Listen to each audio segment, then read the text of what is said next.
अगर आप लोग किसी ऐसे एग्जाम की तैयारी कर रहे हैं जिसमें जीके जीएस के क्वेश्चंस पूछे जाते हैं तो ये मॉक टेस्ट आप लोगों के लिए काफ़ी महत्वपूर्ण रहने वाले हैं, क्योंकि ये वो क्वेश्चंस हैं, इसमें वो क्वेश्चन शामिल किए गए जो आपके एग्जाम में पहले भी पूछे जा चुके हैं, आगे भी पूछे जाएंगे।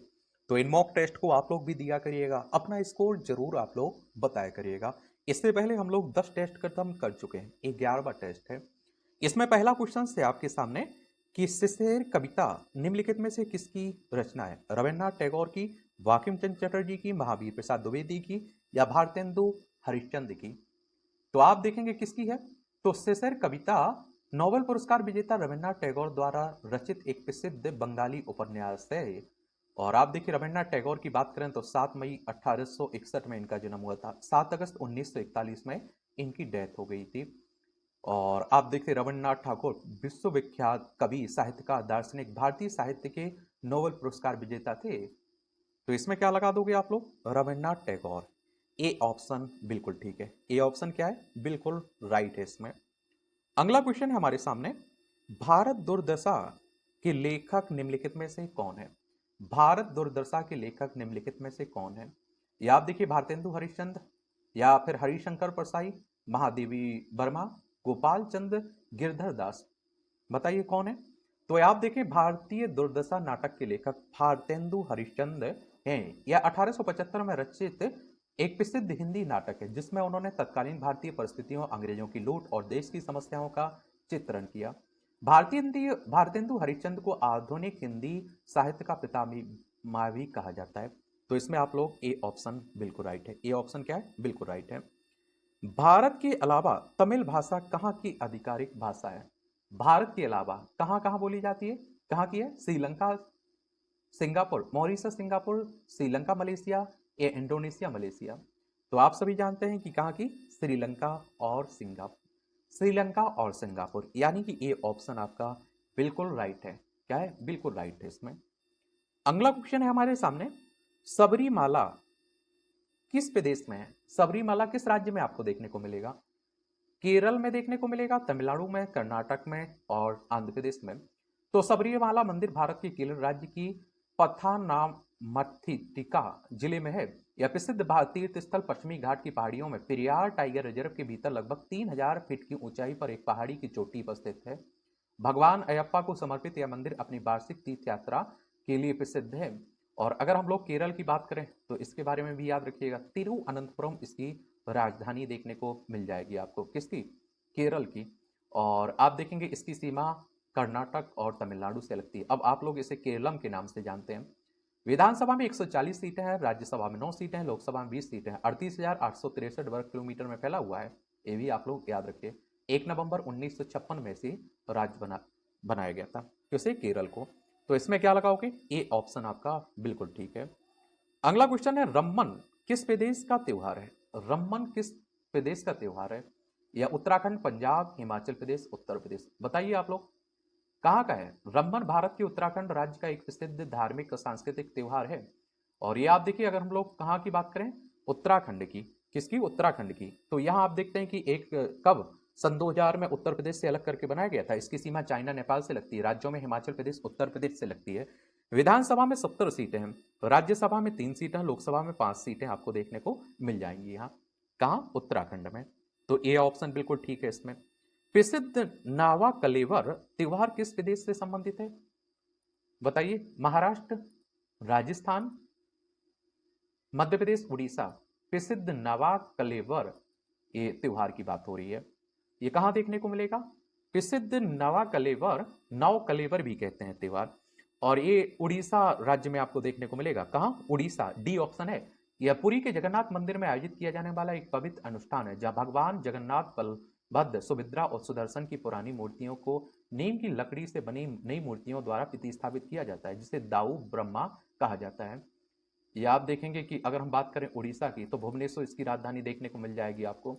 इसकी सीमा की बात करें तो आंध्र प्रदेश, छत्तीसगढ़, झारखंड और पश्चिम बंगाल से लगती है। किसकी सीमा? उड़ीसा की। ये भी आप लोगों को मालूम होना चाहिए। और यहाँ विधानसभा में 147 सीटें हैं, राज्यसभा में 10 सीटें हैं, लोकसभा में 21 सीटें आपको देखने को मिल जाएंगी। कहाँ? उड़ीसा में। अगला क्वेश्चन हमारे सामने, निम्नलिखित में से किस मंदिर को ब्लैक पेगोडा कहा जाता है? निम्नलिखित में से किस मंदिर को ब्लैक पेगोडा कहा जाता है? लिंगराज मंदिर भुवनेश्वर, सूर्य मंदिर कोणार्क, मीनाक्षी मंदिर मदुरै, जगन्नाथ मंदिर पुरी। तो उड़ीसा के पुरी जिले में स्थित कोणार्क सूर्य मंदिर को ब्लैक पगोड़ा कहा जाता है। ये 13वीं शताब्दी में राजा नरसिंह देव प्रथम द्वारा निर्मित यह मंदिर अपने काले ग्रेनाइट क्लोराइड पत्थरों और विशाल रथ के आकार के कारण प्रसिद्ध है, जिसे यूरोपीय नाविक तट के पास एक प्रमुख दिशा सूचक चिन्ह के रूप में इस्तेमाल करते हैं। तो इसमें क्या लगा दोगे आप लोग? बी ऑप्शन बिल्कुल ठीक है, सूर्य मंदिर कोणार्क, सूर्य मंदिर कोणार्क। अगला क्वेश्चन है, थीपुसम त्योहार किस समुदाय के द्वारा मनाया जाता है? थीपुसम त्योहार किस किस समुदाय के द्वारा मनाया जाता है? ये तेलुगु, मलयालम, तमिल, मराठी। थीपुसम त्योहार मुख्य रूप से दक्षिण भारत के तमिल हिंदू समुदाय द्वारा मनाया जाने वाला एक प्रमुख उत्सव है। यह त्योहार भगवान से पार्वती के छोटे पुत्र भगवान मुरुगन कार्तिकेय को समर्पित है, जो बुराई पर अच्छाई की जीत और ज्ञान का प्रतीक है। तो इसमें तमिल लगा देना। सी ऑप्शन आपका बिल्कुल ठीक है। सी ऑप्शन क्या है? बिल्कुल ठीक देखने को मिलेगा। अगला क्वेश्चन है, फ्लेमिंगो त्योहार किस प्रदेश में मनाया जाता है? फ्लेमिंगो त्योहार किस प्रदेश में मनाया जाता है? कर्नाटक, आंध्र प्रदेश, बिहार, केरल। कहां देखने को मिलेगा ये आंध्र प्रदेश में आपको देखने को मिल जाएगा। कहां? आंध्र प्रदेश में मनाया जाता है। ये आप देखिए, आंध्र प्रदेश की बात करें तो भुवनेश्वर इसकी राजधानी आपको देखने को मिल जाएगी। क्या? वो तो उड़ीसा की है राजधानी भुवनेश्वर।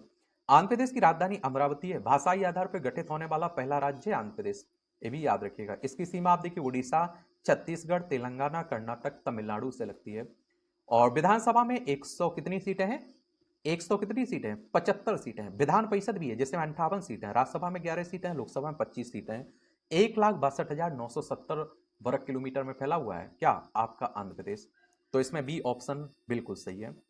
अगला क्वेश्चन है हमारे सामने, शून्य का आविष्कार किसने किया? शून्य का आविष्कार किसने किया?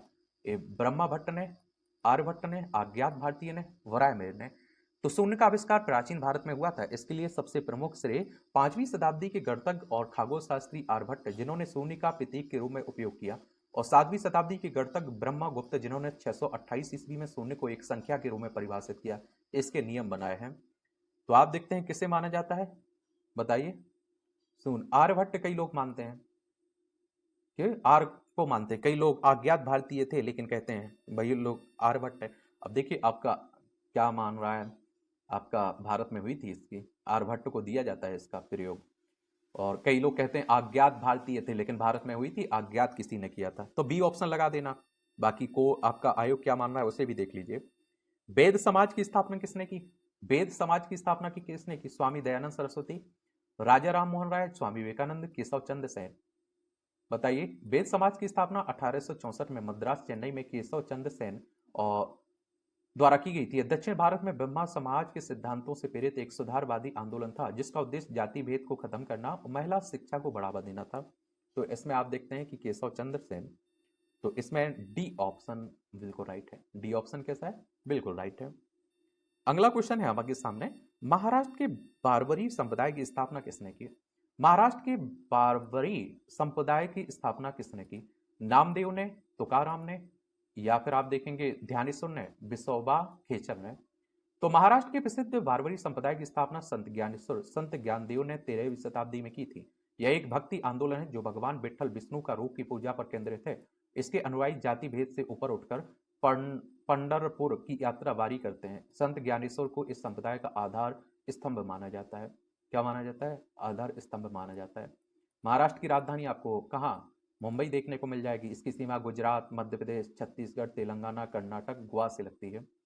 और ये आप देखेंगे यहाँ अगर हम लोग बात करें, इसे 1 मई 1960 में राज्य बनाया गया था। किसे? महाराष्ट्र को। ये भी याद रखिएगा। और आप देखते हैं कि यहाँ विधानसभा में 288 सीटें हैं, विधान परिषद में 78 सीटें हैं, राज्यसभा में 19 सीटें हैं, लोकसभा में 48 सीटें हैं। 3,07,713 वर्ग किलोमीटर में फैला हुआ है। क्षेत्रफल में तीसरे नंबर पर आता है आपका राज्य कौन? महाराष्ट्र। पहले पर राजस्थान, दूसरे पर मध्य प्रदेश, तीसरे पर महाराष्ट्र का नंबर है। तो इसमें आपने क्या लगा दिया? सी ऑप्शन बिल्कुल राइट है। इसमें सी ऑप्शन क्या है? बिल्कुल राइट है। अगला है हमारे सामने कि निम्नलिखित में से कौन से संत मोची का कार्य करते थे? निम्नलिखित में से कौन से संत मोची का कार्य करते थे? सूरदास, तुलसीदास, मलुकदास, रैदास। बताइए। तो संत रविदास या रैदास मुख्य रूप से मोची का कार्य करते थे। 15वीं 16वीं शताब्दी के इस महान भक्ति काल संत और कवि को चरम काल जूते बनाने के पेशे से जोड़ने होने के कारण मोची संत भी कहते हैं। तो इसमें आप लोग डी ऑप्शन लगा देना, डी ऑप्शन बिल्कुल राइट है। अगला है निम्नलिखित में से कौन सा मंदिर वास्तुकला की द्रविड़ शैली की विशेषता है। निम्नलिखित में से कौन सा मंदिर वास्तुकला की द्रविड़ शैली का गोपुर, शेखर, मंडप, विमान। तो आप देखिए द्रविड़ शैली की मंदिर वास्तुकला की मुख्य विशेषता विमान, पैरानुमा शिखर, गोपुरम, विशाल अलंकृत प्रवेश द्वार, स्तंभों वाले मंडप और प्रकार, चारों ओर ऊंची दीवार। तो इसमें आप देखिए विमान, डी ऑप्शन लगा देंगे। क्या? डी ऑप्शन लगा देंगे। अगला क्वेश्चन है हमारे सामने, ये निम्नलिखित में से कौन सी चोल काल की सबसे प्रसिद्ध मूर्ति है। निम्नलिखित में से कौन सी चोल काल की सबसे प्रसिद्ध मूर्ति है। नटराज, मुरुगन, विष्णु, वेंकटेश्वर। तो ये आप देखिए नटराज देखने को मिलेगी। चोल काल की सबसे प्रसिद्ध उत्कृष्ट मूर्ति नटराज है। शिव का तांडव नृत्य रूप की कांस्य प्रतिमा। यह 11वीं शताब्दी 11वीं शताब्दी में मोम ढलाई तकनीक से निर्मित चोल कला का प्रतीक है। तो इसमें आप लोगों ने ए ऑप्शन लगा दिया। क्या? A option. अगला क्वेश्चन है हमारे सामने, महाबलीपुरम। क्या? महाबलीपुरम के पेगोडा किसके द्वारा बनवाए गए। महाबलीपुरम के पेगोडा किसके द्वारा बनवाए गए। पल्लव, चालुक्य, चेर, चोल। तो आप देखिए महाबलीपुरम के प्रसिद्ध पेगोडा सप्तरथ रथ मंदिर पल्लव वंश के राजाओं मुख्य रूप से नरसिंह वर्मन प्रथम, जिसे मामल्लिक भी कहा जाता है, द्वारा 7वीं शताब्दी में निर्मित करवाए गए थे। ये अद्भुत रॉक कट चट्टान काटकर बने और मंदिर पल्लव वास्तुकला के बेहतरीन उदाहरण है। तो इसमें आप लोगों ने क्या पल्लव लगा दिया होगा। ए ऑप्शन आपका बिल्कुल राइट है। ए क्या है? बिल्कुल राइट है। पाली भाषा में अगला क्वेश्चन क्या कह रहा है, पाली भाषा में निगंठा नटपुत्र किसे कहते हैं। महावीर को, गौतम बुद्ध को, पार्श्वनाथ को, ऋषभदेव को। ये पाली भाषा विशेषकर बौद्ध ग्रंथों में महावीर स्वामी को निगंठा नटपुत्र कहा जाता है। वे जैन धर्म के 24वें अंतिम तीर्थकर थे।